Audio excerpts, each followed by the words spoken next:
அனைவருக்கும் வணக்கம். இன்றைக்கி நான் பேச போகிற டாபிக் என்ன அப்படின்னு பார்த்தீங்கன்னா, இயற்கையாக கருத்தரித்தல் பற்றி பார்ப்போம். இப்போ இயற்கையாக கருத்தரிக்கணும் அப்படின்னா என்னென்ன விஷயங்களை ஃபாலோ பண்ணலாம் அப்படின்றத பற்றி பார்ப்போம். மெயினான விஷயம் வந்து மைண்ட் வந்து ரொம்ப ரிலாக்ஸாக இருக்கணும் இவங்களுக்கு.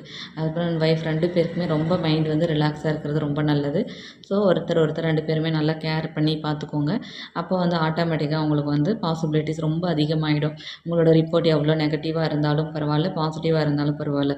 ஆனால் வந்து நீங்கள் வந்து அந்யோன்யமாக இருக்கும்போது கம்பல்சரியாக வந்து உங்களுக்கு நல்ல ரிசல்ட் வந்து கிடைக்கும். ஓகே, அது கூட நான் என்னென்ன சொல்கிறேனோ அதெல்லாம் ஃபாலோ பண்ணிக்கோங்க.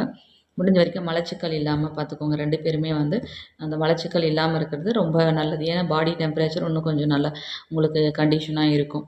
அதுக்கப்புறமா வந்து பார்த்திங்கன்னா என்னென்ன ஃபாலோ பண்ணணும் அப்படின்னு பார்த்திங்கன்னா, 2 பேருமே ஆயில் பாத் எடுத்துக்கணும். வீக்லி ஒன்ஸ் வந்து நல்லெண்ணெய் தேய்ச்சி தலைக்கு குளிக்கணும்.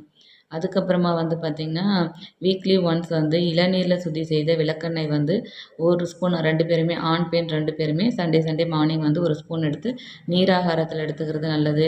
இல்லை சோறு வடித்த கஞ்சி தண்ணி இருக்குது இல்லைங்களா, அந்த கஞ்சி தண்ணியில் எடுத்துக்கிறது நல்லது. அது 2மே வந்து நீங்கள் எடுத்துக்கிறது ரொம்ப நல்லது. இது நல்ல ரிசல்ட்டு கொடுக்கும். அப்புறமா 3வது வந்து என்ன பண்ணணும் 2 பேரும் அப்படின்னு பார்த்தீங்கன்னா, பெருங்காயம் ஒரு 100 கிராம் எடுத்துக்கோங்க. பூண்டு வந்து ஒரு 100 கிராம் எடுத்துக்கோங்க. பனங்கருப்பட்டி 100 கிராம் எடுத்துக்கோங்க.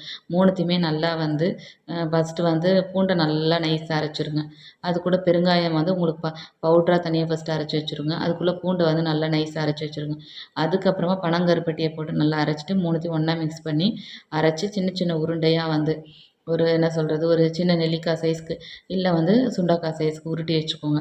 உருட்டி வச்சுட்டு காலையில் சாயங்காலம் 2 வேளை வெறும் வயித்துல காலையில் ஒரு 7 மணிக்கு, சாயங்காலம் ஒரு 5 மணிக்கு 2 பேருமே ஹஸ்பண்ட் அண்ட் ஒய்ஃப் 2 பேருமே ஒரு 3 மந்த்ஸ் சாப்பிடுங்க. அதுக்கப்புறமா வந்து ஒய்ஃப் மட்டும் என்ன எடுத்துக்கலாம் அப்படின்னு பார்த்தீங்கன்னா, இந்த என்ன சொல்கிறது, மாதவிடாய் நாட்களில் அந்த 3 நாள் 4 நாள் என்ன பண்ணணும் அப்படின்னு பார்த்தீங்கன்னா, மலைவேம்பாதி தைலம்னு வந்து வருது. அது இம்காப்ஸ் பிராண்ட் நல்லாயிருக்கும், அது வாங்கிக்கோங்க. அதை எடுத்துகிட்டு ஒரு 30 ml எடுத்துகிட்டு அதில் வந்து ஒரு 200 ml வந்து இந்த நீராகாரம் இல்லைன்னா சோறு வடித்த கஞ்சி தண்ணி வந்து கலந்து நல்லா வந்து ஒரு 250 ml மாற்றி நீங்கள் வந்து காலைல வெறும் வயித்துல அந்த 3 டேஸுமே வந்து கம்பல்சரியாக ஒரு 3 மந்த்ஸ் எடுத்துக்கோங்க. எடுத்துக்கிட்டிங்கன்னா ஒரு 99% வந்து 4th மந்த் நீங்கள் கன்ஃபார்மாக ப்ரெக்னென்ட் ஆகிட்டுருப்பீங்க. இதை வந்து ஃபாலோ பண்ணி பாருங்கள். ஃபாலோ பண்ணிவிட்டு கமெண்ட்ஸில் சொல்லுங்கள். நன்றி, வணக்கம்.